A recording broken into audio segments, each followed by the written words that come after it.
ಏನೋ ಅಂತ ಭುಜ ಹಾರಿಸಿ ಬಂಗಲೆ ಅಂತಿರೋ ಆ ಮನೆಯನ್ನು ನೋಡ್ತಾ ಇದೇನಾ ಮಮ್ಮಿ ಹುಟ್ಟಿದ ಬೆಳೆದ ಮನೆ ಅಂತ ಕಣ್ಣರಿಸಿ ಕೇಳಿದ್ಲು ಹೀರಾ.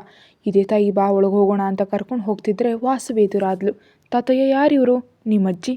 ಅಜ್ಜಿ ಅಂತ ಮಿಂಚೋ ಕಣ್ಣುಗಳಿಂದ ಉತ್ಸಾಹದಿಂದ ಅಂದ್ಲು. ನನ್ನ ಪುಟ್ಟ ತಾಯಿ ನೀನೇನಾ? ನನ್ನ ಸ್ತ್ರೀ ಪ್ರಾಣದ ರೂಪದಲ್ಲಿ ಹುಟ್ಟಿ ಬಂದ ವಜ್ರ ನೀನು ಅಂತ ಕಣ್ಣೀರು ಹಾಕ್ತಾ ಕೇಳಿದ ವಾಸವಿ. ಯಾರೇ ಬಂದರೂ ಹೀರಾ ನನ್ನ ಎದೆಗೆ ಅಪ್ಕೊಂಡು ಕಣ್ಣೀರನ್ನ ಮಳೆ ಸುರಿಸಿದ್ಲು. ಅಜ್ಜಿಯಿಂದ ಇಷ್ಟೊಂದು ಪ್ರೀತಿ ಸಿಗುತ್ತೆ ಅಂತ ಊಹಿಸಿದ ಹೀರಾ ಆನಂದದಿಂದ ಉಬ್ಬು ಹೋದರೆ, ಹೊರಗೆ ನಿಲ್ಲಿಸಿ ಮಾತಾಡ್ತಿದ್ಯಾ ಅಥವಾ ಒಳಗೆ ಕರ್ಕೊಂಡು ಹೋಗ್ತೀಯಾ ಅಂತ ಚಂದ್ರಮೌಳಿಯವರು ಗದರಿಸಿದಾಗ, ಬಾಮ ಅಂತ ಕರ್ಕೊಂಡು ಹೋದ್ಲು. ಮನೆಯ ಪ್ರತಿ ಮೂಲೆಯನ್ನು ಪರಿಶೀಲಿಸಿ ನೋಡ್ತಿದ್ದ ಹೀರಾ ಒಂದು ಗೋಡೆ ಮೇಲಿದ್ದ ಫೋಟೋ ಫ್ರೇಮ್ಗಳನ್ನ ನೋಡಿ ಸ್ತಬ್ಧಳಾದ್ಲು. ಅಜ್ಜಿ, ಈ ಫೋಟೋಗಳು ಅಂತ ಅಲ್ಲಿ ನಗ್ತಿದ್ದ ಅರ್ಜುನ್ ಮತ್ತು ಸ್ತ್ರೀಯನ್ನು ನೋಡಿ ಕೇಳಿದ್ಲು. ನಿಮ್ಮ ಅಮ್ಮನದು ಮತ್ತು ಮಾವನದು. ನೀನು ನೋಡ್ತಿರು, ತಿನ್ನೋದಕ್ಕೆ ಏನಾದರೂ ತರ್ತೀನಿ ಅಂತ ವಾಸವಿ ಹೋದ್ಲು. ಚಿಕ್ಕನಿಂದ ಶ್ರೀ ಅಮೇರಿಕಾಗೆ ಹೋಗೋವರೆಗಿನ ಆ ಫ್ರೇಮ್ಗಳಲ್ಲಿ ಅವರೆಷ್ಟು ಸಂತೋಷವಾಗಿದ್ದರು ಎಂಬುದನ್ನು ನೋಡ್ತಾ, ಮಮ್ಮಿ ಅಂದರೆ ಮಾನ್ಸ್ಟರ್ಗೆ ಅಷ್ಟು ಇಷ್ಟನಾ ತಾತಯ್ಯ ಅಂತ ಕೇಳಿದ್ಲು. ಹೌದು ತಾಯಿ, ಅದಕ್ಕೆ ಅಲ್ವಾ ಆಪತ್ತಿನ ಸಮಯದಲ್ಲಿ ನಮ್ಮನ್ನು ಬಿಟ್ಟರು ನಿಮ್ಮ ಅಮ್ಮನನ್ನು ಬಿಡಲಿಲ್ಲ. ಶ್ರೀ ಅಂದರೆ ಅವನಿಗೆ ಅಷ್ಟು ಇಷ್ಟ ಅಲ್ಲ ಪ್ರಾಣ. ನಿನಗೋಸ್ಕರ ಕೂಡ ತನ್ನ ಬದುಕನ್ನೇ ತ್ಯಾಗ ಮಾಡಿದ್ದಾನೆ ಅಂತ ಹೇಳಿ ಫೋನ್ ಬರ್ತಿದೆ, ಮಾತನಾಡ್ತಾ ಇರೋ ಮಗಳ, ಈಗಲೇ ಬರ್ತೀನಿ ಅಂತ ಹೋದರು. ಮಾವನಿಗೆ ಮದುವೆ ಆಗಲಿಲ್ವಾ ಅಜ್ಜಿ? ಅನ್ವಿಕಾ ಮೇಲೆ ಹಗೆತನ ಹೊಂದಿದ ವಾಸವಿ ಚಂದ್ರಮೌಳಿಯಲ್ಲಿ ಇಲ್ಲದಿರೋದನ್ನು ನೋಡಿ, ನಿಮ್ಮ ಮೈಥಿಲಿ ಅತ್ತೆಯನ್ನು ಕೊಟ್ಟು ಮದುವೆ ಮಾಡಬೇಕೆಂಬುದು ನಮ್ಮ ಆಸೆ ಇತ್ತು. ಆದರೆ ಸ್ತ್ರೀಗಾಗಿ ಅವರೆಲ್ರಿಗೂ ದೂರ ಆದ ಅಂದ್ಲು. ಅರ್ಜುನನಿಗೆ ಸರಿಯಾದ ಜೋಡಿ ಅಂದರೆ ಮೈಥಿಲಿ ಮಾತ್ರ. ಆದರೆ ಮಾವನಿಗೆ ಮದುವೆಯಾಗಿ ಪಾಪು ಕೂಡ ಇದೆಯಲ್ಲ? ಹೀರಾ ಶಾಕ್ನಿಂದ ನೋಡ್ತಾ, ಮಾನ್ಸ್ಟರ್ಗೆ ಮದುವೆ ಆಗಿದೆಯಾ, ಪಾಪು ಕೂಡ ಇದೆಯಾ ಅಂದ್ಲು. ಆಯಿತು, ಆದರೆ ಆ ಮದುವೆ ಮುರಿದು ಬಿದ್ದಿದೆ ಹೀರಾ. ಅವನ ಹೆಂಡತಿ ಒಬ್ಬ ಹಂತಕಿ. ಆಸ್ತಿಗಾಗಿ ನಿಮ್ಮ ತಂಗಿಯನ್ನು ಕೊಂದ ಕಿರಾತಕಿ ಆಕೆ. ನಿಮ್ಮ ತಂಗಿ ಹೇಗೆ ಸತ್ಲು ಅಂದ್ಕೊಂಡಿದ್ಯಾ? ಅರ್ಜುನ್ ಏನೋ ಮಾಡಿದ ಅಂತ ಅಂದ್ಕೊಂಡ್ಯಾ? ಅಲ್ಲ, ಅವನು ಪ್ರೀತಿಸ್ತವಳು ಅಂತ ನಂಬಿ ಒಬ್ಬ ಬಡ ಹುಡುಗಿಯನ್ನು ಇಷ್ಟಪಟ್ಟು ಮದುವೆ ಆದರೆ ಆಕೆ ಮಾವನ ಪ್ರೀತಿನ ಆಸರೆ ಮಾಡ್ಕೊಂಡು ಆಸ್ತಿ ಕೈ ಹಾಕಿದ್ಲು. ಆದರೆ ಆಸ್ತಿ ಎಲ್ಲ ನಿಮ್ಮ ತಂಗಿ ಹೆಸರಿನಲ್ಲಿದೆ ಅಂತ ತಿಳಿದು ಅನ್ನದಲ್ಲಿ ವಿಷ ಇಟ್ಟು ಕ್ರೂರವಾಗಿ ಕೊಂದ್ಲು ಅಂತ ವಾಸವಿ ಮೊಸಳೆ ಕಣ್ಣೀರು ಸುರಿಸ್ತಿದ್ರೆ, ಅಜ್ಜಿ ನೀನು ಹೇಳ್ತಿರೋದು ನಿಜವಾ ಅಂದ್ಲು ಹೀರಾ.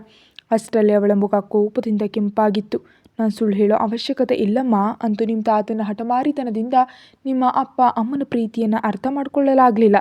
ಆದ್ದರಿಂದ ಮಗಳು ದೂರ ಆದ್ಲು, ಅದಕ್ಕಾಗಿ ಮಗ ದೂರ ಆದ. ಕನಿಷ್ಠ ಮೊಮ್ಮಗಳನ್ನಾದರೂ ನೋಡ್ಕೊಳ್ಳೋಣ ಅಂತ ಬದುಕೋಣ ಅಂತ ಅಂದ್ಕೊಂಡ್ರೆ ಆ ಮಹಾತಾಯಿಯಿಂದ ಅವಳು ದೂರ ಆಯಿತು. ಇನ್ನೇಕೆ ಈ ಬದುಕು ಅಂದ್ಕೊಳ್ತಿರೋ ಸಮಯದಲ್ಲಿ ನೀನಿದೆಯಾ ಅಂತ ತಿಳಿದು ಎಷ್ಟು ಸಂತೋಷವಾಯಿತು ಹೇಳಲಾರೆ. ನಿನ್ನನ್ನು ನೋಡೋದು ಕಣ್ಣಲ್ಲಿ ಕಣ್ಣಿಟ್ಟು ಕಾಯ್ತಿದ್ದೆ ಅಂತ ಅಳ್ತಾ ವಾಸವಿ ಕಣ್ಣೀರು ಹೊರಿಸ್ಕೊಳ್ತಿದ್ರೆ, ತನ್ನ ಕಿವಿ ಮೇಲೆ ತಾನೇ ನಂಬಲಾರದೆ, ಮಾವನಿಗೆ ಮದುವೆ ಆಗಿದ್ದು ನಂಗೆ ತಿಳಿಲೇ ಇಲ್ಲ ಅಜ್ಜಿ ಅಂದ್ಲು. ನೀನು ಚಿಕ್ಕವಳಂತ ನಿಂಗೆ ಹೇಳಿರ್ಲಿಕ್ಕಿಲ್ಲ ಬಿಡಮ್ಮ. ಆದರೆ ಹೀರಾ, ನನಗಾಗಿ ಈ ಮುದಿಯಜ್ಜಿಗಾಗಿ ಒಂದು ಸಹಾಯ ಮಾಡಿಕೊಡ್ತೀಯಾ? ಏನಜ್ಜಿ? ನನ್ನ ಅಣ್ಣನ ಮಗಳು ಮೈಥಿಲಿ ತುಂಬ ಒಳ್ಳೆಯವಳು. ಅವಳಿಗೆ ಅರ್ಜುನ್ ಅಂದರೆ ಪ್ರಾಣ. ಚಿಕ್ಕಂದಿನಿಂದ ಅವನೇ ಗಂಡ ಅಂತ ಬೆಳೆದವಳು. ಆದರೆ ಮಧ್ಯದಲ್ಲಿ ಬಂದ ಆ ರಾಕ್ಷಸಿ ಅವನನ್ನು ಸೆಳ್ಕೊಂಡು ಹೋದ್ಲು. ಆಕೆಯೋ ಇನ್ನು ಅರ್ಜುನನ್ನೇ ನೆನೆಯುತ್ತಾ ಮದುವೆ ಇಲ್ಲದೆ ಉಳಿದು ಬಿಟ್ಟಿದ್ದಾಳೆ. ಅರ್ಜುನನ ಮೈಥಿಲಿ ಜೊತೆ ಮದುವೆ ಒಪ್ಸೋದು ನಿನ್ನಿಂದ ಮಾತ್ರ ಸಾಧ್ಯ ಹೀರಾ. ಮತ್ತು ಮಾವನ ಹೆಂಡತಿ ಏನಾದ್ಲು? ನಿಮ್ಮ ತಂಗಿಯನ್ನು ಕೊಂದ್ಲು ಅಂತ ಅವಳನ್ನ ಓಡಿಸ್ಬಿಟ್ಟಿದ್ದಾನೆ. ಎಲ್ಲಿ ಹೋಗಿ ಸತ್ತಿದ್ದಾಳೋ ನಂಗೆ ತಿಳಿಯೋದು. ಹೀರಾಗೆ ಇದೆಲ್ಲ ಗೊಂದಲ ಅನ್ನಿಸ್ತಿರುವಾಗ ಅವಳ ಕೈ ಹಿಡಿದು, ನಿಮ್ಮ ಮಾವನ ಬದುಕು ನಿನ್ನ ಕೈಯಲ್ಲಿದೆ ಅಂತ ತಿಳ್ಕೊಂಬಗಳೇ. ಅವನ ಮದುವೆ ನಡೆದು ಮಕ್ಕಳು ಮರಿಯೊಂದಿಗೆ ಇರೋದನ್ನ ನೋಡೋದೇ ನನ್ನ ಆಸೆ. ಮೈಥಿಲಿ ಅತ್ತೆ ಎಲ್ಲಿದ್ದಾರೆ? ಇದೇ ಊರಿನಲ್ಲಿದ್ದಾಳೆ, ಕೆಲಸ ಮಾಡ್ಕೊಂಡಿದ್ದಾಳೆ. ನೀನು ಮಾತಾಡ್ತೀನಿ ಅಂದರೆ ಕರೆಸ್ತೀನಿ. ಸರಿ, ಮಾತಾಡ್ತೀನಿ, ಕರೆಸಿ. ಹಾಗಾದರೆ ಅವ್ರ ಮದುವೆಗೆ ನಿನ್ನ ಒಪ್ಪಿಗೆ ಇದೆಯಲ್ಲ? ಮಾವ ಸಂತೋಷವಾಗಿರೋದೇ ನಂಗೆ ಬೇಕು. ನನಗಾಗಿ ಅವರು ಇಷ್ಟೊಂದು ತ್ಯಾಗ ಮಾಡಿದ್ದಾರೆ ಅಂತ ತಿಳಿದ ಮೇಲೆ ಅವರಿಗಾಗಿ ನಾನು ಇಷ್ಟು ಮಾಡಲಾರನ? ನಾನೇನು ಕೇಳಿದ್ರು ಮಾನ್ಸ್ಟರ್ ಬೇಡ ಅನ್ನಲ್ಲ ಅಂತ ಧೈರ್ಯವಾಗಿ ಹೇಳಿದ್ಲು. ನನ್ನ ಪುಟ್ಟ ತಾಯಿ, ಇದೇ ಮಾತಿನ ಮೇಲಿರು. ನಾನು ಮೈಥಿಲಿಗೆ ಫೋನ್ ಮಾಡ್ತೀನಿ. ಈಗೋ ಇದನ್ನು ತಿಂತ ಈ ಆಲ್ಬಮ್ ನೋಡು ಅಂತ ವಾಸವಿ ಹೋದ್ಲು. ಅವರೇನು ಮಾಡ್ತಿದ್ದಾರಂತ ನನಗೇನು ಅರ್ಥ ಆಗ್ತಿಲ್ಲ ತಾತಯ್ಯ. ಮಗುವಿನ ಮನಸ್ಸು ಬದಲಾಯಿಸೋದಕ್ಕೆ ಅವರಿಗೆ ಎಷ್ಟು ಹೊತ್ತು ಬೇಕು? ಇದುವರೆಗೂ ನಾನು ಅವ್ರ ಗಂಡ ಹೆಂಡತಿ ಅಂತ ಹೀರಾ ಹತ್ರ ಹೇಳಲೇ ಇಲ್ಲ. ಹೇಳಲು ನಂಗೆ ಧೈರ್ಯ ಸಾಲಿಲ್ಲ. ಆದರೆ ಅತ್ತೆಯವರಿಗೆ ಸತ್ಯವನ್ನು ಅವಳಿಗೆ ಹೇಳ್ಬಿಟ್ರೆ ನಾನು ಹೀರಾ ಮುಂದೆ ತಲೆ ಎತ್ತಿ ನಿಲ್ಲಲಾರೆ. ನನ್ನ ಮೋಸ ಮಾಡಿದ್ಯಾ ಎಂಬಂತೆ ಅವಳು ನೋಡೋ ದೃಷ್ಟಿಗೆ ನಾನು ಉತ್ತರ ಹೇಳೋದಕ್ಕಾಗೋದಿಲ್ಲ ತಾತಯ್ಯ ಅಂತ ರಾಧಾಕೃಷ್ಣ ಅವ್ರ ಮುಂದೆ ಅನ್ವಿಕಾ ಅಳ್ತಿದ್ಲು. ಹೀರಾ ಹತ್ರ ನೀನು ಯಾಕೆ ಒಳ್ಳೆ ಹೆಸರು ತಂದ್ಕೊಳ್ಬೇಕು ಅಂದ್ಕೊಳ್ತಿದ್ಯಾ ತಾಯಿ ಅಂತ ರಾಧಾಕೃಷ್ಣ ಅವರು ಕೇಳಿದ್ರು. ಅದೇನು ತಾತಯ್ಯ, ಹೀರಾಳಿಗೆ ಅವ್ರ ಮೇಲೆ ಎಂಥ ಕೋಪ ಹಗೆತನ ಇದೆಯೋ ಮರೆತು ಬಿಟ್ರಾ? ಈಗ ನನ್ನ ಹತ್ರ ಬಂದ ಮೇಲೆ ಅವು ನೆನಪಿಲ್ಲದಿರಬಹುದು. ಆದರೆ ಯಾರಾದರೂ ಜೇನುಗೂಡನ್ನು ಕೆಣಕಿದ್ರೆ ಜೇನುನೊಣಗಳು ಕಚ್ಚದೇ ಇರುತ್ತವಾ? ಅವಳಲ್ಲಿ ಚಿಕ್ಕಂದಿನಿಂದ ವಿಷಯ ತುಂಬಿ ಬೆಳೆಸಿದ ಆ ಆ್ಯಂಟೋನಿಯ ಆಲೋಚನೆಗಳೆಲ್ಲ ಮನೆ ಮಾಡಿವೆ. ಅವನ್ನು ನಾವು ನಿಧಾನವಾಗಿ ಹೋಗಲಾಡಿಸ್ಬೇಕು. ಆದರೆ ಅಂಥ ಮನುಷ್ಯರ ಹತ್ರ ಹೋಗ್ಬಿಟ್ರೆ ಅವಳು ಮತ್ತೆ ಹಳೆ ಹೀರಾಗಿ ಬದಲಾಗೋ ಸಾಧ್ಯತೆ ಇದೆ ಎಂಬುದು ನನ್ನ ಭಯ ಅಷ್ಟೇ. ಈಗ ದಾರಿಗೆ ಬಂದೆ ಅನ್ವಿಕಾ. ಅರ್ಜುನನ ಯೋಚನೆಯೂ ಅದೇ. ನೀನು ಎಷ್ಟು ದಿನ ಅವಳನ್ನ ಮರಳು ಮಾಡಿ ಸತ್ಯ ಮರೆಮಾಚಬಲ್ಲೆ? ಎಂದಾದರೂ ಸತ್ಯ ತಿಳಿಯುತ್ತೆ. ನೀನು ಹೇಳೋದಕ್ಕಿಂತ ಬೇರೆಯವ್ರ ಮೂಲಕ ತಿಳಿದಾಗ ಹೀರಾ ನಿಮ್ಮ ಬಗ್ಗೆ ಏನು ಅಂದ್ಕೊಳ್ತಾಳೆ ಮತ್ತು ಹೇಗೆ ವರ್ತಿಸ್ತಾಳೆ ಅಂತ ನೋಡಬೇಕಂತಾನೆ ಅರ್ಜುನ್ ಈ ಕೆಲಸ ಮಾಡಿದ್ದಾನೆ. ನೀನು ಅಂದ್ಕೊಂಡಂತೆ ಸತ್ಯ ತಿಳಿದ ಮೇಲೆ ಅವಳು ಆ್ಯಂಟೋನಿ ಮಗಳಾಗಿ ವರ್ತಿಸಿದ್ರೆ ಏನು ಮಾಡಬೇಕಂತ ಅರ್ಜುನ್ ಯೋಚಿಸ್ತಾನೆ. ಹಾಗಲ್ಲದೆ ನಿನ್ನ ಪ್ರೀತಿಯಲ್ಲಿ, ನಿನ್ನ ಪಾಲನೆಯಲ್ಲಿ ಅವಳು ಸ್ವಲ್ಪ ಆದರೂ ಬದಲಾಗಿದ್ದರೆ, ನಿಮಗೆ ಬೆಂಬಲವಾಗ ಅವರೊಂದಿಗೆ ಮಾತನಾಡಿದ್ರೆ ಇನ್ನು ಮುಂದೆ ನೀನು ಹೀರಾ ಬಗ್ಗೆ ಚಿಂತಿಸಬೇಕಿಲ್ಲ. ಅವಳಿಗಾಗಿ ಅರ್ಜುನ್ ಈಗಾಗಲೇ ಬದುಕನ್ನೇ ನೀಡಿದ್ದಾನೆ, ಇನ್ನು ಪ್ರಾಣವನ್ನೇ ಕೊಡ್ತಾನೆ. ಅವಳು ಬಾಯಿ ತೆರೆದು ಕೇಳಬೇಕಷ್ಟೇ, ಪ್ರಾಣನಾದರೂ ಕೊಡ್ತಾನಮ್ಮ. ಅನ್ವಿಕಾ ಏನೂ ಮಾತಾಡಲಿಲ್ಲ. ನಿನ್ನ ಭಯ ನನಗೆ ಅರ್ಥ ಆಗ್ತಿದೆ, ಆದರೆ ಪರಿಸ್ಥಿತಿ ಹೇಗೆ ಹೋದರೂ ನಾವು ತಡ್ಕೊಂಡು ನಿಲ್ಲಬೇಕು. ನೋಡೋಣ ಏನಾಗುತ್ತೋ. ನೀನು ಜಾಸ್ತಿ ಯೋಚನೆ ಮಾಡಬೇಡ, ನಾನೀಗ ಪಾರ್ಕ್ಗೆ ಹೋಗಿ ಬರ್ತೀನಿ ಅಂತ ಅವರು ಕೆಳಗೆ ಹೋದರು. ಅರ್ಜುನ್ ಆಗಲೇ ಬಂದಿದ್ದ. ಖುಷಿಯನ್ನು ನೋಡುತ್ತಲೇ, ಬಾಮ್ಮ ನಾವು ಪಾರ್ಕ್ನ ಸ್ವಲ್ಪ ಹೊತ್ತು ಆಟ ಆಡಿ ಬರೋಣ ಅಂದಿದ್ದಕ್ಕೆ ತಾತನ ಜೊತೆ ಖುಷಿ ಹೋದ್ಲು. ಅರ್ಜುನ್ ಫ್ಲ್ಯಾಟ್ಗೆ ಬಂದ. ಡೈನಿಂಗ್ ಟೇಬಲ್ ಹತ್ರ ಕೂತು ಕೆನ್ನೆಗೆ ಕೈ ಆನಿಸಿ ಎಲ್ಲೋ ನೋಡ್ತಾ ಏನೋ ಯೋಚಿಸ್ತಿದ್ದ ಅನ್ವಿಕಾ ಅರ್ಜುನ್ ಬಂದದ್ದನ್ನು ಗಮನಿಸಲಿಲ್ಲ. ಬಾಗಿಲು ಲಾಕ್ ಮಾಡಿ ಅವಳನ್ನ ಎರಡೂ ಕೈಗಳಲ್ಲೆತ್ಕೊಂಡು ಬೆಡ್ರೂಮ್ಗೆ ಕರೆದೊಯ್ದು ಕೆಳಗಿಳಿಸಿದ. ತಕ್ಷಣ ಮಗುವಿನಂತೆ ಆತನನ್ನು ಹಪ್ಕೊಂಡ್ಲು ಅನ್ವಿಕಾ. ಅರ್ಜುನ್ ಅವಳ ಗಡ್ಡ ಹಿಡಿದು ಮುಖ ಮೇಲೆತ್ತಿ, ಪ್ರತಿಯೊಂದಕ್ಕೂ ಹೀಗೆ ಟೆನ್ಷನ್ ಮಾಡ್ಕೊಳ್ಳೋದು ಬಿಡು ಅನ್ವಿಕಾ ಅಂತ ಲಾಲನೆಯಿಂದ ಹೇಳ್ದ. ಟೆನ್ಷನ್ ಕೊಡೋ ಕೆಲಸ ಮಾಡೋರು ನೀವು ನನ್ನ ಅಂತೀರಾ ಅಂದ್ಲು ಮುನಿಸ್ಕೊಂಡ ಮುಖದಿಂದ. ಆಕೆಯನ್ನು ಬೆಡ್ ಮೇಲೆ ನಿಲ್ಲಿಸಿ ಸೆರಗ್ ಸರಿಸಿ ಪಳಪಳನೆ ಇರು ಹೊಟ್ಟೆ ಮೇಲೆ ಮುತ್ತಿಟ್ಟ. ನಾನು ಏನು ಮಾತಾಡ್ತಿದ್ದೀನಿ, ನೀವೇನು ಮಾಡ್ತಿದ್ದೀರಿ ಅಂದ್ಲು ಮೃದುವಾಗಿ ಚುಚ್ಚಿಸ್ತಿದ್ದ ಮೀಸೆಗಳಿಗೆ ಮರುಳಾಗ್ತಾ. ಇನ್ನೂ ಏನೂ ಮಾಡಿಲ್ಲ, ನೀನು ಸ್ವಲ್ಪ ಸಹಕರಿಸಿದ್ರೆ ನನಗೆ ಬೇಕಾದದನ್ನು ಪಡ್ಕೊಳ್ತೀನಿ ಅಂತ ತುಂಟತನದಿಂದ ಹೇಳ್ತಿದ್ದಾಗ, ಪ್ಲೀಸ್ ಅರ್ಜುನ್ ಪ್ಲೀಸ್, ನನ್ನ ಭಯ ಅರ್ಥ ಮಾಡ್ಕೋ. ಏನೇ ಆದರೂ ನಿನ್ನನ್ನು ಮತ್ತು ಪಾಪುವನ್ನು ನಾನಿನ್ನೂ ಬಿಟ್ಕೊಡಲ್ಲ. ನನಗೆ ಹೀರಾ ಮುಖ್ಯವೇ, ಆದರೂ ಅದು ನಿಮ್ಮನ್ನು ಕಳೆದುಕೊಳ್ಳುವಷ್ಟಲ್ಲ. ಅವಳು ಬೆಳೀತಿರೋ ಹುಡುಗಿ, ಏನು ಬೇಕಂತ ಅವಳು ತಿಳ್ಕೊಳ್ತಾಳೆ. ಅವಳಿಗೆ ಯಾವ ಅಪಾಯವೂ ಬರದಂತೆ ನಾನು ನೋಡ್ಕೊಳ್ತೀನಿ. ಅಷ್ಟಾಗಿಯೂ ನಮ್ಮನ್ನು ಬೇಡವಂತ ಹೋದರೆ ನಾನು ತಡೆಯೋದಿಲ್ಲ. ನೀವೇನ ಹೀಗಂತಿರೋದು? ಅವಳು ಶ್ರೀ ಅಕ್ಕನ ಮಗಳು, ನೀನು ನನ್ನ ಹೆಂಡತಿ, ಖುಷಿ ನನ್ನ ಮಗು. ಆಕೆ ನಿನ್ನ ಹೊಟ್ಟೆಯಲ್ಲಿದ್ದಾಗ ನಾನು ಆ ಸಂತೋಷವನ್ನು ಅನುಭವಿಸಲಿಲ್ಲ, ಅವಳ ಮೊದಲ ಸ್ಪರ್ಶವನ್ನು ಅನುಭವಿಸಲಿಲ್ಲ. ನಿನ್ನೊಂದಿಗೆ ಎಷ್ಟೋ ಕ್ಷಣಗಳನ್ನ ಕಳ್ಕೊಂಡಿದ್ದೀನಿ, ಅದನ್ನು ನೆನಪಿಸ್ಕೊಂಡಾಗಲೆಲ್ಲ ಇಲ್ಲಿ ನೋವಾಗುತ್ತೆ ಅಂತ ಹೃದಯದ ಕಡೆ ತೋರಿಸಿ ಹೇಳ್ದ. ಹೃದಯ ಭಾರವಾದ ಅನ್ವಿಕಾ ಬಿಕ್ಕಳಿಸ್ತಾ ಆತನ ಎದೆಯಲ್ಲಿ ಮುಖ ಮರೆಸಿದ್ಲು. ನಿಜ ಹೇಗೆ ತಿಳಿದ್ರು ಏನೇ ಆದರೂ ಹೀರಾ ನಿರ್ಧಾರವನ್ನು ನಾವು ಒಪ್ಕೊಳ್ಬೇಕು. ಅಷ್ಟೇ ಅಲ್ಲ, ನಾನೊಂದು ನಿರ್ಧಾರ ಮಾಡಿದ್ದೀನಿ, ಸಮಯ ಬಂದಾಗ ನಿನಗೆ ಹೇಳ್ತೀನಿ ಅಂತ ಅವಳನ್ನ ಬಿಡಿಸೋಕೆ ಹೋಗ್ತಿದ್ದಾಗ, ಹೋಗಬೇಡಿ ಅಂತ ಅವನ ಕಾಲರ್ ಹಿಡಿದು ದೈನ್ಯದ ಕಣ್ಣುಗಳಿಂದ ಮತ್ತೇನು ಮಾಡಬೇಕು ಅಂತ ಹೊಟ್ಟೆಯ ಮೇಲೆ ಕೈಗಳಿಂದ ಬಂಧಿಸುತ್ತಾ ಹೇಳ್ದ. ಅರ್ಜುನನ ಕುತ್ತಿಗೆಯನ್ನು ಅಪ್ಕೊಂಡು ಕತ್ತಿನ ಮಡಿಕೆಯಲ್ಲಿ ಮುಖ ಇಟ್ಟು ತಣ್ಣನೆಯ ತುಟಿಗಳಿಂದ ಮುತ್ತಿಟ್ಲು. ಬಾರಿಸ್ತಿದ್ದ ಫೋನ್ ಸದ್ದಿಗೆ ಕಿರಿಕಿರಿ ಮಾಡಿಕೊಂಡೆದ್ದ ಮೈಥಿಲಿ ವಾಸವಿಯವರ ನಂಬರ್ ನೋಡಿ ಅನುಮಾನದಿಂದ ಫೋನ್ ಎತ್ತಿ, ಅತ್ತೆ ಎಂದ್ಲು ಸಕ್ಕರೆ ಧ್ವನಿಯಲ್ಲಿ. ಮೈಥಿಲಿ, ನಿಂಗೊಂದು ಗುಡ್ ನ್ಯೂಸ್. ವಾಸವಿಯ ಧ್ವನಿಯಲ್ಲಿ ಸಂಭ್ರಮ ಇತ್ತು. ಏನತ್ತೆ? ಹೀರಾ ಮನೆಗೆ ಬಂದಿದ್ದಾಳೆ. ವಾಟ್? ಹೌದಮ್ಮ, ಅರ್ಜುನೇ ಕರ್ಕೊಂಡು ಬಂದಿದ್ದಾನೆ. ಭಾವ ಕರ್ಕೊಂಡು ಬಂದಿದ್ದಾರಾ? ಮೈಥಿಲಿಗೆ ಮತ್ತೊಂದು ಶಾಕ್. ಹೌದು, ಹೀರಾನೇ ಕರ್ಕೊಂಡು ಹೋಗೋದಕ್ಕೆ ಹೇಳಿದ್ಲಂತೆ, ನನಗಾಗಲ್ದಿದ್ರು ಮಾವನಿಗಾಗಿ ಎಂದು. ಹೀರಾ ತಲೆಯಲ್ಲಿ ಒಂದು ಕಟ್ಟುಕತೆ ತುಂಬಿಸಿದ್ದೀನಿ, ಅದು ಕೆಲಸ ಮಾಡಿದ್ರೆ ಸಮಯ ಬಂದಂತೆ ನೀನು ಕೂಡಲೇ ಬರಬೇಕು ಅಂದ್ಲು. ನಾನು ಬರೋದು ಯಾಕೆ? ನಿಜಕ್ಕೂ ಏನು ಹೇಳ್ತೀಯ ಅವಳ ಹತ್ರ? ಭಾವನೆ ಕರೆತಂದು ಬಿಟ್ಟಿದ್ದಾರೆ ಅಂದರೆ ನನಗೇನೋ ಅನುಮಾನ ಆಗ್ತಿದೆ ಅತ್ತೆ.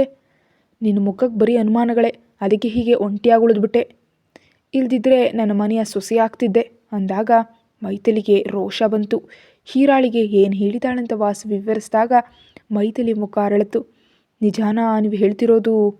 ನಿಜ ಮೈಥಿಲಿ, ಅವಳು ನಿನ್ನನ್ನು ನೋಡಬೇಕು ಅಂತ ಕೇಳ್ತಿದ್ದಾಳೆ. ಕೂಡಲೇ ಬಂದರೆ ನಮ್ಮ ನಾಟಕದಿಂದ ಅವಳನ್ನ ಇನ್ನೂ ಚೆನ್ನಾಗಿ ಮರಳು ಮಾಡಬಹುದು. ಎಲ್ಲಿದ್ದರೂ ಕೂಡಲೇ ಹೊರಟು ಬಾ, ತಡ ಮಾಡಬೇಡ. ಅವನ ಮನಸ್ಸು ಬದಲಾಗಿ ಹೀರಾನನ್ನು ಕರ್ಕೊಂಡು ಹೋದರೆ ಬಂದ ಅವಕಾಶ ಕೈ ಜಾರು ಹೋಗುತ್ತೆ ಅಂತ ಗಟ್ಟಿಯಾಗಿ ಹೇಳಿದ್ಲು. ಭಾವನೆಗೆ ತಿಳಿದ್ರೆ ಕೊಂದು ಬಿಡ್ತಾರೆ. ತಿಳಿಯದಂತೆ ನಾನು ನೋಡ್ಕೊಳ್ತೀನಿ, ಆದರೂ ಇಲ್ಲಿ ಯಾರಿದ್ದಾರೆ ಹೇಳೋದಕ್ಕೆ? ಬೇಗ ಬಾ, ನಿನಗಾಗಿ ಹಿಂದಿನ ಬಾಗಿಲು ತೆರೆದಿಟ್ಟಿರ್ತೀನಿ ಅಂತ ಫೋನ್ ಇಟ್ಟು ಹೀರಾ ಬಳಿ ಹೋದ್ಲು. ಮೈಥಿಲಿ ಇನ್ನೂ ಅದೇ ಆಶ್ಚರ್ಯದಲ್ಲಿರುವಾಗ ಕಾಲಿಂಗ್ ಬೆಲ್ ಸದ್ದಾಯಿತು. ಹೋಗಿ ನೋಡಿದ್ರೆ ವಿನಯ್ ಬಂದಿದ್ದ. ಬರಲ್ಲ ಅಂದವನು ಮತ್ತೆ ಬಂದಿಯಲ್ಲ ಅಂತ ಕಿರಿಕಿರಿ ಮಾಡಿದ್ಲು. ಹೆಣ್ಣನ್ನು ಒಂಟಿಯಾಗಿ ಬಿಡೋದು ಶ್ರೇಯಸ್ಕರವಲ್ಲ ಅಂತ ಬಂದೆ. ಅವಶ್ಯಕತೆ ಇಲ್ಲ, ಹೋಗು ಅಂದರೆ ನನ್ನ ಹಣ ಸೆಟ್ಲು ಮಾಡಿಬಿಡು, ಮತ್ತೆ ನಿನ್ನ ಕಾಣಿಸಲ್ಲ. ರೋಷಕ್ಕೇನು ಕಡಿಮೆ ಇಲ್ಲ ಅಂತ ಗುಣಕ್ತಾ ಹೀರಾ ಬಳಿ ಹೋಗ್ಬೇಕಂತ ನಿರ್ಧರಿಸಿದ್ಲು. ಯಾರು ಅನುಮಾನ ಪಡಬಾರ್ದು ಅಂದರೆ ತನ್ನ ಪಕ್ಕದಲ್ಲಿ ವಿನಯ್ ಇರಲಿ ಅಂತ ಯೋಚಿಸಿ ಹೊರಗೋಗ್ಬೇಕು. ಕರ್ಕೊಂಡು ಹೋಗ್ತೀಯಾ ಅಂದ್ಲು. ಎಲ್ಲಿಗೆ? ಹೇಳಿದರೆ ಮಾತ್ರ ನಾ ಕರ್ಕೊಂಡು ಹೋಗ್ತೀಯಾ? ಹೇಳಿದರೆ ತಾನೇ ಎಲ್ಲಿಗೆ ಅಂತ ತಿಳಿಯೋದು. ಮೈಥಿಲಿ ಅಡ್ರೆಸ್ ಹೇಳಿದ್ಲು. ಸರಿ, ಟ್ಯಾಕ್ಸಿ ಬುಕ್ ಮಾಡ್ತೀನಿ ಅಂದ. ಹೀಗಲ್ಲ, ನಾವು ಮಾರು ವೇಷದಲ್ಲಿ ಹೋಗಬೇಕು ಅಂತ ಹೊರಟ್ಲು. ನಿದ್ರಿಸ್ತಿದ್ದ ಅನ್ವಿಕಾಳ ಕೂದಲು ಸರಿಪಡಿಸ್ತಿದ್ದ. ಹಣೆ ಮತ್ತು ಕಣ್ಣುಗಳ ಮೇಲೆ ಮುತ್ತಿಟ್ಟು ಅವಳನ್ನೇ ನೋಡ್ತಿದ್ದಾನೆ ಅರ್ಜುನ್. ಎಷ್ಟು ನೋವು ಅನುಭವಿಸಿದೆಯಾ? ನನಗೋಸ್ಕರ, ಕೇವಲ ನನಗೋಸ್ಕರ. ಇನ್ನು ಮುಂದೆ ನಿನ್ನನ್ನು ಮತ್ತು ಪಾಪುವನ್ನು ಬಾಧಿಸೋ ಕೆಲಸ ಮಾಡಲ್ಲಮ್ಮ, ಪ್ರಾಮಿಸ್ ಅಂತ ಮನಸ್ಸಿನಲ್ಲಿ ಹೇಳಿಕೊಂಡು ಫ್ರೆಶ್ ಆಗಿ ಹೊರಗೆ ಹೋಗ್ತಿದ್ದೀನಿ. ಸ್ವಲ್ಪ ಹೊತ್ತಿನಲ್ಲಿ ಬರ್ತೀನಿ, ಅನ್ವಿಕಾ ಇದ್ರೆ ಹೇಳಿ ಅಂತ ಪಂಕಜಾಗ್ ತಿಳಿಸಿ ಬಾಗಿಲು ಲಾಕ್ ಮಾಡಿಕೊಂಡು ಕೆಳಗೆ ಪಾರ್ಕ್ಗೆ ಹೋದ. ಅಲ್ಲಿ ಆಟ ಆಡ್ತಿದ್ದಾಳೆ ಖುಷಿ ತನ್ನ ಗೆಳೆಯರೊಂದಿಗೆ. ಅರ್ಜುನ್ ಬೆಂಚ್ ಮೇಲೆ ಕೂತಿದ್ದ ರಾಧಾಕೃಷ್ಣ ಅವ್ರು ಕರೆದಾಗ ಹೋಗಿ ಅವ್ರ ಪಕ್ಕದಲ್ಲಿ ಕೂತು ಮಗಳನ್ನು ಅಚ್ಚರಿಯಿಂದ ನೋಡ್ತಿದ್ದಾಗ, ಅನ್ವಿಕಾ ಭಯಪಡ್ತಿದ್ದಾಳೆ ಮಗನೇ ಅಂದರು. ನನಗೆ ಗೊತ್ತು ತಾತಯ್ಯ, ಈ ಬಾರಿ ಆಕೆಯನ್ನು ಹೊಣೆಗಾರಳನ್ನಾಗಿ ಮಾಡಲ್ಲ ಅಂತ ಮಾತು ಕೊಟ್ಟಿದ್ದೀನಿ ಅಂದ. ಡ್ಯಾಡಿ ಇಲ್ಲಿಗೆ ಬಾ ಅಂತ ಖುಷಿ ಕರೆದಾಗ ಹೋದ. ಈ ಮರಳಿನಲ್ಲಿ ಒಂದು ನಿಧಿ ಇದೆ, ನೀವೊಂದು ಸಲದಲ್ಲಿ ಕಂಡು ಹಿಡಿಬೇಕು. ಖುಷಿ ಪುಟ್ಟ ಮುಖವನ್ನು ನೋಡ್ತಾ ಸ್ವಲ್ಪ ಯೋಚಿಸಿ ಇಲ್ಲಿ ಅಂತ ಹೇಳ್ದ. ಅಲ್ಲ ಇಲ್ಲಿದೆ ಅಂತ ಚಿಕ್ಕ ಕೈಗಳ ಅಡಿಯಲ್ಲಿ ಬಚ್ಚಿಟ್ಟಿದ್ದ ಕಾಯಿನ್ ತೆಗೆದು ತೋರಿಸಿ ಗೆಲಗಲನೆ ನಕ್ಕದ್ಲು. ಸೋತ್ ಹೋದ್ನಲ್ಲ ಅಂದ ಬೇಸರದ ಮುಖದಿಂದ. ನೋಡಾಡಿ, ನೀನು ಸೋಲ್ಬಾರ್ದು, ಈ ಸಲ ನೀನು ಬಚ್ಚಿಡು, ನಾನು ಕಂಡುಹಿಡಿತೀನಿ ಅಂತ ಹಿಂದೆ ತಿರುಗದ್ಲು. ಮಕ್ಕಳೊಂದಿಗೆ ಮಗುವಾಗಿ ಬೆರೆತು ಹೋದ ಅರ್ಜುನಿಗೆ ಸಮಯ ಕಳೆದದ್ದೇ ತಿಳಿಲಿಲ್ಲ. ಮಗಳೊಂದಿಗೆ ಆಟದಲ್ಲಿ ಮುಳುಗಿರೋ ಮೊಮ್ಮಗನನ್ನು ಕಣ್ಣಾರೆ ನೋಡ್ತಿದ್ದ ರಾಧಾಕೃಷ್ಣ. ಖುಷಿ ಹೇಳಿದಂತೆ ತಂದೆಯನ್ನು ಗೆಲ್ಲಿಸಿದ್ಲು. ಇಬ್ಬರು ಕೆಲವು ಆಟಗಳನ್ನ ಆಡಿ ಸುಸ್ತಾದಾಗ, ನಿಮ್ಮ ಡ್ರೆಸ್ ಎಲ್ಲ ಮಣ್ಣಾಯಿತು ಡ್ಯಾಡಿ ಅಂತ ನಕ್ಕದ್ಲು ಖುಷಿ. ಫೂಲ್ನಲ್ಲಿ ಸ್ವಿಮ್ ಮಾಡೋಣವಾ ಬೇಬಿ ಅಂತ ಕೇಳ್ದ. ಹ್ಞೂ ಅಂತ ಕಣ್ಣರಳಿಸಿದ್ಲು. ಅವಳಿಗೆ ಸ್ವಿಮ್ ಡ್ರೆಸ್ ಹಾಕಿ ತಲೆಗೆ ಕ್ಯಾಪ್ ತೊಡಿಸಿ ಎತ್ಕೊಂಡು ಫೂಲ್ ಒಳಗಿಳಿದ ಅರ್ಜುನ್. ಸೂರ್ಯನಿಗೆ ಬೆವರು ತರಿಸೋಂಥ ಮೈ ಕಟ್ಟೋ ಅರ್ಜುನನದು. ಎಲ್ರಿಗೂ ದೂರಾಗಿ ಫೂಲ್ನಲ್ಲಿದ್ದ ಕೆಲವು ಹೆಣ್ಣುಮಕ್ಕಳ ಕಣ್ಣುಗಳು ಅವನ ಮೇಲೆ ಇದ್ವು. ಅವು ಅವನಿಗೆ ಹೇಗಿದ್ರೂ ಗೊತ್ತಾಗಲ್ಲ, ಆದರೆ ಅನ್ವಿಕಾಳಿಗೆ ತಿಳಿದ್ರೆ. ಏನೋ ಕೆಲಸದ ಮೇಲೆ ಕೆಳಗೆ ಬಂದ ಪಂಕಜ ಸುತ್ತಲಿನ ಪರಿಸರವನ್ನು ಗಮನಿಸಿ ಓಡ್ತಾ ಮೇಲೆ ಹೋಗಿ, ಅನ್ವಿಕಮ್ಮ ಎದ್ದೇಳು ಅಂತ ನಿದ್ರೆ ಹಿಂದೆ ಎಪ್ಸಿದ್ಲು. ಸ್ವಲ್ಪ ಹೊತ್ತು ಮಲಗ್ತೀನಿ ಅರ್ಜುನ್ ಅಂತ ಹೊದಿತಿದ್ದಾಗ, ಅಲ್ಲಿ ನಿಮ್ಮ ಗಂಡನಿಗೆ ಎಲ್ಲರೂ ಸೈಟ್ ಹೊಡಿತಿದ್ದಾರೆ, ನೀವಿಲ್ಲಿ ನಿರಾಳವಾಗಿ ಮಲಗಿದ್ದೀರಾ ಅಂತ ರೇಗದ್ಲು. ಕೂಡಲೇ ಎದ್ದು ಕುಳಿತ ಅನ್ವಿಕಾ, ಸೈಟ್ ಹೊಡೆಯೋದು ಅಂದರೆ ಏನು ಅಂತ ಕೇಳಿದ್ಲು. ಪಂಕಜ ಅವಳ ಕೈ ಹಿಡಿದು ಬಾಲ್ಕನಿವರೆಗೆ ಎಳ್ಕೊಂಡು ಹೋಗಿ ಅತ್ತ ನೋಡಿ ಅಂತ ಕೆಳಗೆ ತೋರಿಸಿದ್ಲು. ಖುಷಿಯನ್ನು ಟ್ಯೂಬ್ ಮೇಲೆ ಕೂರಿಸಿ ನೀರಿನಲ್ಲಿ ಆಟ ಆಡಿಸ್ತಿದ್ದಾನೆ ಅರ್ಜುನ್. ಅವನ ಒದ್ದಿಯಾದ ಮೈಕಟ್ಟನ್ನು, ಹಸಿ ಶರ್ಟ್ನಿಂದ ಉಬ್ಬಿದ ಶರೀರವನ್ನು ಆಸೆಯಿಂದ ಕಣ್ಣುಗಳಿಂದ ನುಂಗ್ತಿದ್ರು ಕೆಲವು ಹೆಣ್ಣುಮಕ್ಕಳು. ಅನ್ವಿಕಾಳ ಅಂಗಲಿನಲ್ಲಿ ಬೆಂಕಿ ಹತ್ತಿತು. ನನ್ನ ಗಂಡನಿಗೆ ಇಷ್ಟು ಪಬ್ಲಿಕ್ಕಾಗಿ ಸೈಟ್ ಹೊಡಿತಾರಾ? ಇರಿ ನಿಮ್ಮ ಕೆಲಸ ತೋರಿಸ್ತೀನಿ ಅಂತ ಹೊರಡ್ತಿದ್ದಾಗ ಬೆಲ್ಲವನ್ನು ಹೊರಗಿಟ್ಟು ಇರುವೆಗಳನ್ನ ಬೈದರೆ ಪ್ರಯೋಜನ ಏನಮ್ಮ ಅಂತ ಪಂಕಜ ಬೆಂಕಿಗೆ ತುಪ್ಪ ಸುರಿದ್ಲು. ನನ್ನ ಗಂಡನಿಗೆ ಇಷ್ಟು ಪಬ್ಲಿಕ್ಕಾಗಿ ಸೈಟ್ ಹೊಡಿತಿದ್ದಾರಾ? ಇರಿ ನಿಮ್ಮ ಕೆಲಸ ತೋರಿಸ್ತೀನಿ ಅಂತ ಬರ್ತಿದ್ದಾಗ ಪಂಕಜಮ್ಮ ಹೇಳಿದ ಮಾತು ಕೇಳಿ ಅಂದರೆ ಅಂದ್ಲೂ ಅರ್ಥ ಆಗದೆ, ನಿಮ್ಮ ಗಂಡ ಬೆಲ್ಲದ ತುಂಡಾದರೆ ಅಲ್ಲಿರೋ ಹೆಣ್ಮಕ್ಳು ಇರುವೆಗಳು. ಭದ್ರವಾಗಿ ಬಚ್ಚಿಟ್ಕೊಳ್ಬೇಕಾದದ್ದು ನಿಮ್ಮ ಗಂಡನನ್ನ, ಆದರೆ ಅವ್ರನ್ನ ಅಂದು ಲಾಭ ಏನು? ನನ್ನ ಗಂಡ ಶ್ರೀರಾಮಚಂದ್ರ. ನನ್ನ ಮುಗ್ಧ ಅನ್ವಿಕಮ್ಮ, ಅದಕ್ಕೆ ಹೇಳ್ತಿರೋದು, ಹೊರಗಿದ್ರೆ ನಿಮ್ಮ ಗಂಡನನ್ನ ಕಣ್ಣುಗಳಿಂದ ತಿಂದುಬಿಡ್ತಾರೆ ಜನರು. ಆದ್ದರಿಂದ ಕೂಡಲೇ ಹೋಗಿ ಕರ್ಕೊಂಡು ಬನ್ನಿ, ನನ್ನನ್ನು ಮಾತ್ರ ಸಿಲುಕಿಸ್ಬೇಡಿ ಅಂತ ಪಂಕಜ ಹೊರಟು ಹೋದ್ಲು. ಅನ್ವಿಕಾ ಕೆಳಗೆ ಹೋದ್ಲು. ಮಗಳ ಮುಖದಲ್ಲಿನ ಸಂತೋಷವನ್ನು ನೋಡ್ತಿರೋ ಅರ್ಜುನ್ಗೆ ಜಗತ್ತನ್ನು ಗಮನಿಸುವ ಸ್ಥಿತಿ ಇರಲಿಲ್ಲ. ಲಂಗದ ನಡುವಿನ ಬಿಳಿ ಪಾದ ಕಣ್ಣು ಮುಂದೆ ಬರೋಷ್ಟರಲ್ಲಿ ಅದು ಯಾರಂತ ತಿಳಿದು ನೋಡ್ದ. ಅನ್ವಿಕಾಳ ಕಣ್ಣುಗಳು ಮಾತ್ರ ಅಲ್ಲಿನ ಹೆಣ್ಣು ಮಕ್ಕಳನ್ನು ಸೀಳು ಹಾಕೋ ಕತ್ತಿಗಳಂತೆ ನೋಡ್ತಿದ್ವು. ಇದನ್ನು ಕಂಡು ಕೆಲವರು ನಿಧಾನವಾಗಿ ಜಾಗ ಖಾಲಿ ಮಾಡಿದ್ರು, ಕೆಲವರು ಹೋಗಲಿಲ್ಲ. ಯಾಕೆ ಹೀಗೆ ಬಂದೆ? ನಾವು ಮನೆಗೆ ಹೋಗೋಣ ಬನ್ನಿ, ಖುಷಿ ಆಟ ಆಡ್ತಿದ್ದಾಳೆ, ಸ್ವಲ್ಪ ಹೊತ್ತಿದ್ದು ಹೋಗೋಣ, ನೀನು ಕೂತ್ಕೋ ಅಂತ ಅರ್ಜುನ್ ಅಂದಾಗ, ಪಾಪು ಸ್ವಿಮ್ ಮಾಡೋಣ ಡ್ಯಾಡಿ ಅಂತ ಕೇಳಿದ್ಲು. ಓಕೆ ಬೇಬಿ ಅಂತ ನೀರಿಗೆ ಧುಮುಕ್ತ. ಅನ್ವಿಕಾಳೆದೆದ್ದ ಸಕ್ಕಂತು. ಈಜ್ತಾ ಇರೋ ಅರ್ಜುನ್ ವೇಗಕ್ಕೆ ಕೆಲವು ಹುಡುಗಿಯರ ಹೃದಯ ಜಾರಿದ್ರೆ ಆಕಳಿಸ್ತಾ ನೇರವಾಗ ಅನ್ವಿಕಾಳ ಕಣ್ಣಿಗೆ ಬಿದ್ದರು. ಎದುರಿಗೆ ಹೋಗಿ ಜಗಳವಾಡೋ ಗಯ್ಯಾಳಿಯಲ್ಲ ಈ ಅನ್ವಿಕಮ್ಮ. ಅತ್ತ ಗಂಡರನ್ನ ನೋಡ್ತಿದ್ದಾರೆ ಎಂಬ ಉರಿ, ಇತ್ತ ಅರ್ಜುನನ ಬಾರೆಂದು ಕರೆಯಲು ಧೈರ್ಯ ಸಾಲದೆ ಗೊಂದಲದಲ್ಲಿದ್ಲು. ಆದರೆ ಅರ್ಜುನ್ ಮಾತ್ರ ತನ್ನ ಪೂರ್ತಿ ಸಮಯವನ್ನು ಮಗಳೊಂದಿಗೆ ಕಳೆಯಲು ಸಿಕ್ಕ ಅವಕಾಶದಿಂದ ಸಂತೋಷವಾಗಿದ್ದ ಮತ್ತು ಅನ್ವಿಕಾಳನ್ನು ಸರಿಯಾಗಿ ಗಮನಿಸಲಿಲ್ಲ. ಖುಷಿ ಅರ್ಜುನ್ ಬೆನ್ನ ಮೇಲೆ ಕೂತು ಸರ್ಫಿಂಗ್ ಥರ ಫೀಲ್ ಆಗ್ತಾ ಸಿಕ್ಕಾಪಟ್ಟೆ ಎಂಜಾಯ್ ಮಾಡ್ತಿದ್ರೆ ಸಾಧ್ಯ ಆದಷ್ಟು ಅರ್ಜುನ್ ಯಾರ ಕಣ್ಣಿಗೂ ಬೀಳದಂತೆ ಅಡ್ಡವಾಗಿ ನಿಲ್ಲೋದಕ್ಕೆ ಕಷ್ಟಪಡ್ತಿದ್ಲು ಅನ್ವಿಕಾ. ಸ್ವಲ್ಪ ಸಮಯದ ನಂತರ ಇನ್ನು ಹೋಗೋಣ ಬೇಬಿ, ಮಮ್ಮಿ ತುಂಬ ಹೊತ್ತಿನಿಂದ ನಿಂತಿದ್ದಾಳೆ ಅಂತ ಖುಷಿಯನ್ನು ಕರ್ಕೊಂಡು ಫುಲ್ನಿಂದ ಹೊರ ಬಂದ. ಕೆಳಗೆ ಜೀನ್ಸ್ ಮೇಲೆ ತೆಳು ಶರ್ಟ್ ಒದ್ದಿಯಾಗಿ ಅರ್ಜುನನ ಕಟ್ಟುಮಸ್ತಾದ ಶರೀರ ಕಾಣಿಸ್ತಿದ್ರೆ ಹುಡುಗಿಯರ ಕಣ್ಣುಗಳು ದೊಡ್ಡದಾದವು. ಅನ್ವಿಕಾ ಸೀರೆ ಸೆರಗಿನಿಂದ ನೀರನ್ನು ಒರೆಸ್ತಿದ್ದಾಗ ತಗ್ಗಿದ ಅವಳಗಲ್ಲವನ್ನ ಮೇಲೆತ್ತಿ ಕೆಂಪಾದ ಕಣ್ಣುಗಳನ್ನ ನೋಡ್ದ. ಏನಾಯಿತು ಅಂತ ಹುಬ್ಗಂಟಿಕ್ಕಿದ್ದ. ನಾವು ಮನೆಗೆ ಹೋಗೋಣ ಅಂದ್ಲು. ಅರ್ಜುನ್ ಸುತ್ತಲೂ ಒಂದು ನೋಟ ಬೀರ್ದ. ಆ ಬಿಸಿ ನೋಟಕ್ಕೆ ಹೆಣ್ಣುಮಕ್ಕಳು ಕೂಡಲೇ ಜಾಗ ಖಾಲಿ ಮಾಡಿದ್ರು. ವಿಷಯ ಅರ್ಥವಾಗಿ ಅನ್ವಿಕಾ ಮತ್ತು ಖುಷಿಯನ್ನು ಕರ್ಕೊಂಡು ಫ್ಲ್ಯಾಟಿಗೆ ಬಂದ. ಪಾಪುವಿಗೆ ಸ್ನಾನ ಮಾಡಿಸಿ ಹಾಲು ಕುಡಿಸ್ತಿದ್ದ ಅನ್ವಿಕಾ ಬಟ್ಟೆ ಬದಲಿಸ್ಕೊಂಡು ಬಂದ ಅರ್ಜುನ್ ಕಡೆ ನೋಡಲಿಲ್ಲ. ಹೇಳಿದೆ ಬಂದ್ಬಿಟ್ರಲ್ಲಮ್ಮ ಅಂತ ಬಂದ ರಾಧಾಕೃಷ್ಣ ಅವರು ಸೀರಿಯಸ್ ಆಗಿದ ಇಬ್ಬರನ್ನು ನೋಡಿ ಏನಾಯಿತು ಅಂದರು. ಅನ್ವಿಕಾ ಉತ್ತರ ನೀಡದೆ ಒಳಗೆ ಹೋದಾಗ ಏನಾಯಿತು ಅರ್ಜುನ್ ಅಂದರು. ಪೂಲ್ನಲ್ಲಿ ಮಗುವಿನೊಂದಿಗೆ ಆಟ ಆಡ್ತಿದ್ರೆ ಅಲ್ಲಿದ್ದವರು ನನ್ನನ್ನು ನೋಡ್ತಿದ್ರು ಅಂತ ಮುನಿಸ್ಕೊಂಡಿದ್ದಾಳೆ ತಾತಯ್ಯ ಅಂತ ಸಣ್ಣ ನಗುವಿನೊಂದಿಗೆ ಹೇಳಿದಾಗ ರಾಧಾಕೃಷ್ಣ ಅವರು ಜೋರಾಗಿ ನಕ್ಬಿಟ್ರು. ತಾತಯ್ಯ ನಾವು ನಮ್ಮನೆಗೆ ಹೊರಟು ಹೋಗೋಣ ಅಂತ ಮಿಂಚಿನಂತೆ ಬಂದ ಅನ್ವಿಕಾ ಅಂದ್ಲು. ನಮ್ಮನೆಗಾ? ಹೌದು, ಅಲ್ಲಾದರೆ ಯಾರೂ ಇರಲ್ಲ. ಬೇಕಿದ್ರೆ ನಮ್ಮನೆ ಹತ್ತಿರ ಶಾಲೆಯಲ್ಲಿ ಟೀಚರಾಗಿ ಸೇರ್ತೀನಿ, ಇಲ್ಲಿ ಮಾತ್ರ ಬೇಡ ಅಂತ ನಿಮ್ಮ ಮೊಮ್ಮಗನಿಗೆ ಹೇಳಿ ಅಂತ ಅರ್ಜುನನ್ನು ನೋಡದೆ ಹೊರಟು ಹೋದ್ಲು. ಏನಂತೀಯ ಅರ್ಜುನ್? ಯೋಚಿಸೋಣ ತಾತಯ್ಯ, ನಾನು ಹೋಗಿ ಹೀರಾನನ್ನು ಕರ್ಕೊಂಡು ಬರ್ತೀನಿ ಅಂತ ಕಾರಿನ ಕೀ ತೆಗೆದುಕೊಂಡು ಹೋದ ಅರ್ಜುನ್. ಮಾರುವೇಷದಲ್ಲಿ ವಾಸವಿಯವ್ರ ಮನೆಗೆ ಸ್ವಲ್ಪ ದೂರದಲ್ಲಿ ಟ್ಯಾಕ್ಸಿ ಇಳಿದ್ರು ಮೈಥಿಲಿ ಮತ್ತು ವಿನಯ್.